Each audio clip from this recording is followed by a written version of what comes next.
সাথে শুধু কলকাতাতে থাকলে হবে না। এই রাজ্যে তিনটি নিগম, এনবিএসটিসি, ডাব্লিউবিটিসি, এসবিএসটিসি, তার এতগুলি ডিপোতে চার্জিং স্টেশন এবং আনুষঙ্গিক পরিকাঠামো গড়ারও আমরা সিদ্ধান্ত গ্রহণ করেছি।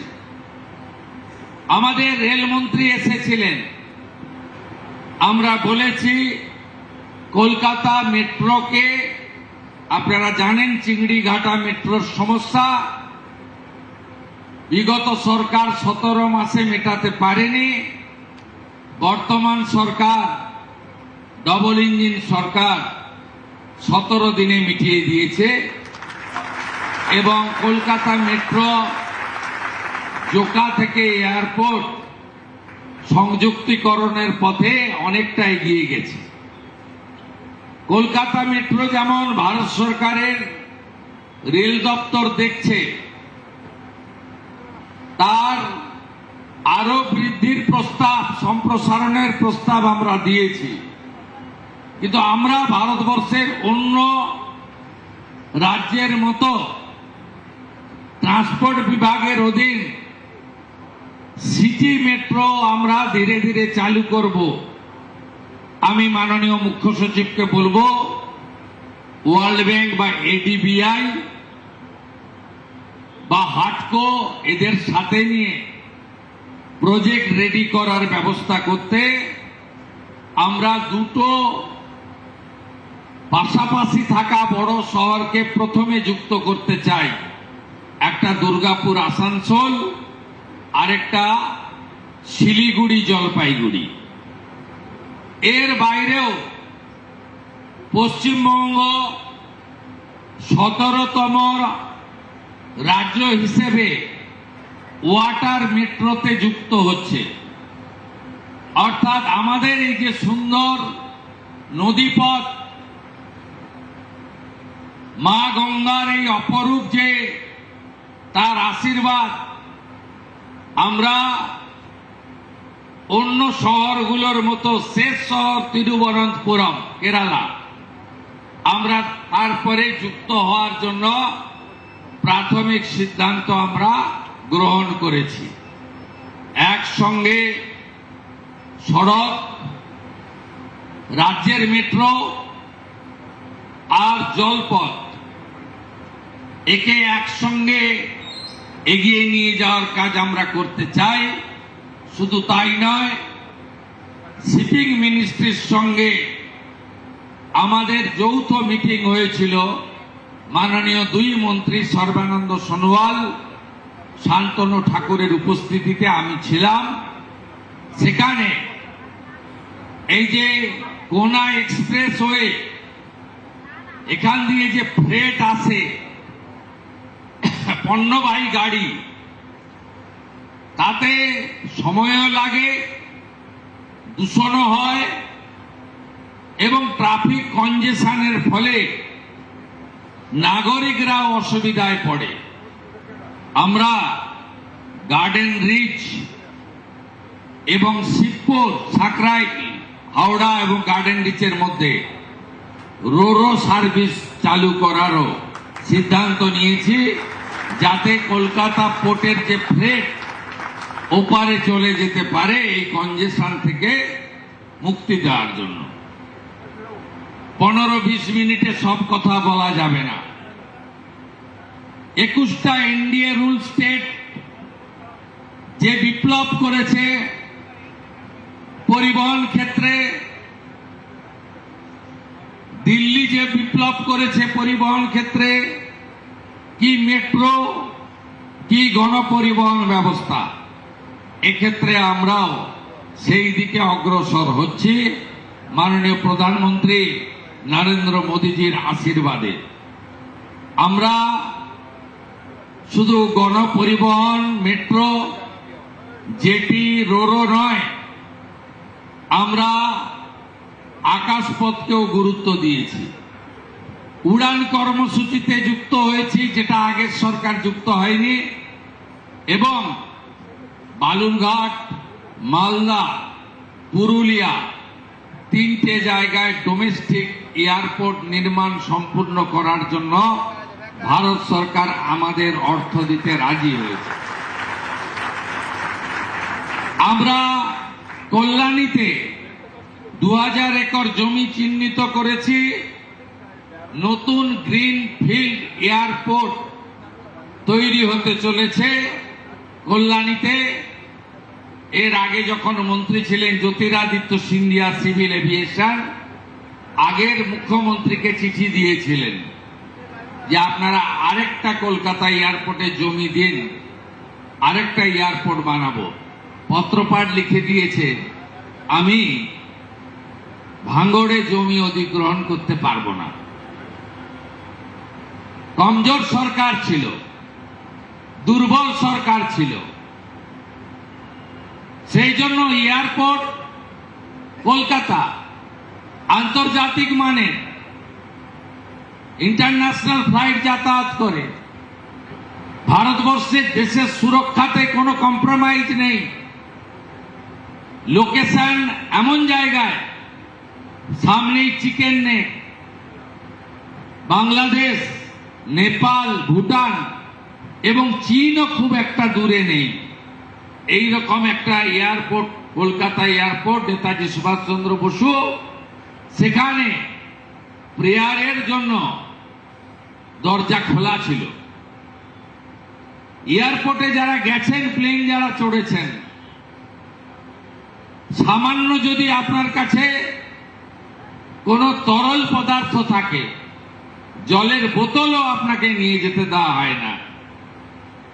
একটা ছোট্ট যদি আলপিনো আপনার জামাতে ব্যাগে থাকে, আপনাকে নিয়ে যেতে দেওয়া হয় না।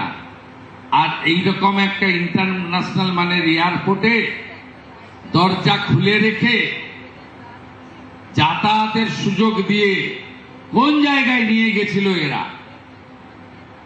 ইউরোপের সঙ্গে যত প্লেনের কানেকশন ছিল বিগত মুখ্যমন্ত্রীর সময়, একটার পর একটা রুট বন্ধ হয়েছে। এই মুহূর্তে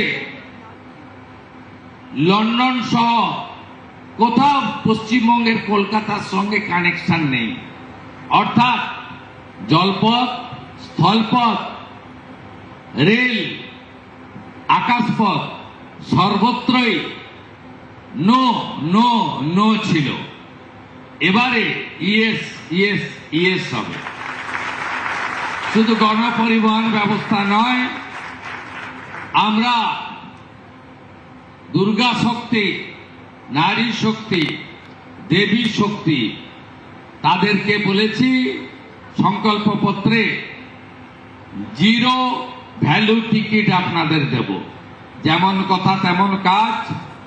সরকারি গণপরিবহন ব্যবস্থায় আপনারা এখন জিরো ভ্যালু টিকিট পাচ্ছেন।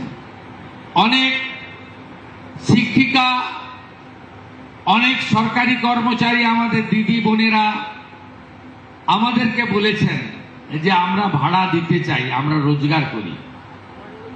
আমি ট্রান্সপোর্ট ডিপার্টমেন্টকে বলেছি দ্রুত একটি পিন কার্ড চালু করুন।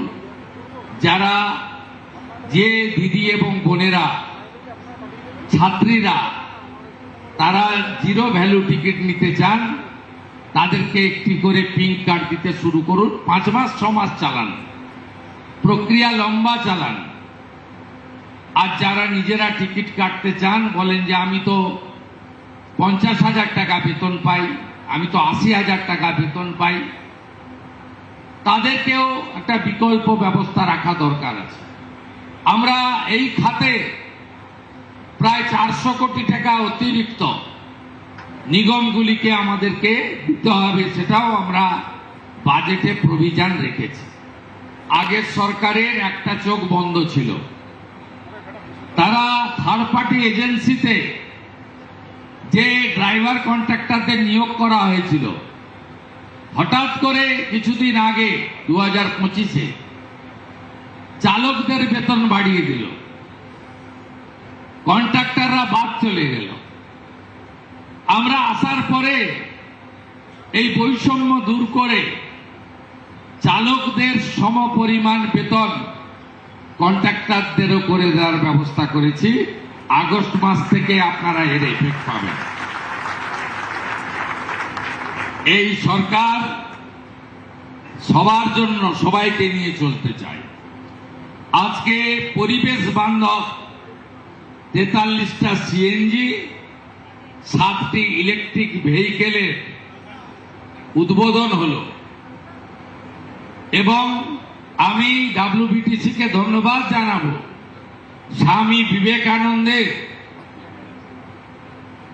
তিনি যে পোশাক পরতেন, অর্থাৎ আমাদের সৌর্যের প্রতীক স্যাফরন গেরুয়া কালারে বাসগুলোকে সুশোভিত করে, এটা আমাদের সৌর্যের প্রতীক। স্বামী বিবেকানন্দ, প্রভু শ্রী চৈতন্যদেব সকলেই এর জন্য লড়াই করে গেছেন। তাই আমি তাদেরকে বিশেষভাবে ধন্যবাদ জানাবো। আর মুখ্যমন্ত্রী তো খালি হাতে আসেন না, 400 বাস চেয়েছেন, টেন্ডার করে দিন, 400 বাসের টাকা পেয়ে যাবেন। আমাকে সিএস বলছিলেন 400 তো এখন আপনি দেন, আমরা রেডি। আপনি বলে যান মার্চ 2027-এর মধ্যে 27-এর মধ্যে 1000 নতুন বাস আপনি দিতে পারবেন। সবাই ভালো থাকবেন। আগামী দিনে ডবল ইঞ্জিন, বেশি হয়নি, মাত্র 9 সপ্তাহ, 12 মাস পরে আপনারা হিসাব করবেন কি ছিল আর কি হলো। ভালো থাকবেন।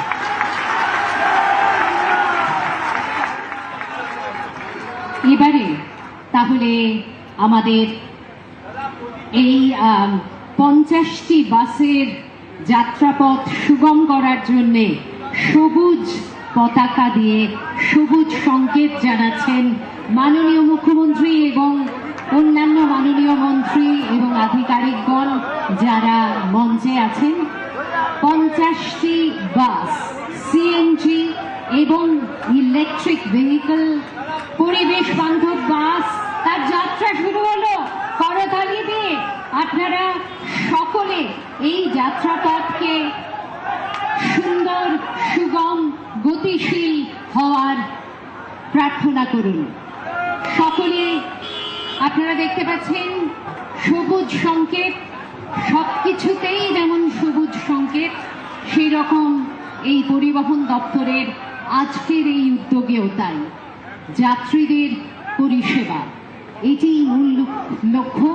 আপনারা হয়তো জানেন যে প্রতিদিন পরিবহন দপ্তর 750-রও বেশি বাস শেডিউল রুটে চালায় এবং 2 লক্ষেরও বেশি যাত্রী তাতে উপকৃত হন।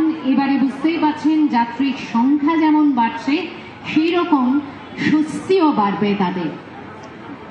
অনেক ধন্যবাদ সকলকে এই যাত্রাপথ সুগম করার জন্যে। এবারে আমরা ধন্যবাদ জ্ঞাপন করার জন্যে অনুরোধ জানাবো পরিবহন দপ্তরের প্রধান সচিব ডক্টর রবি ইন্দর সিং আইএস মহাশয়কে। নমস্কার। আজকে এই শুভ অনুষ্ঠানে আমি প্রথমে মাননীয় মুখ্যমন্ত্রী পশ্চিমবঙ্গ শ্রী শুভেন্দু অধিকারী মহাশয় জিকে আমার আন্তরিক ধন্যবাদ জানাচ্ছি এবং পুরো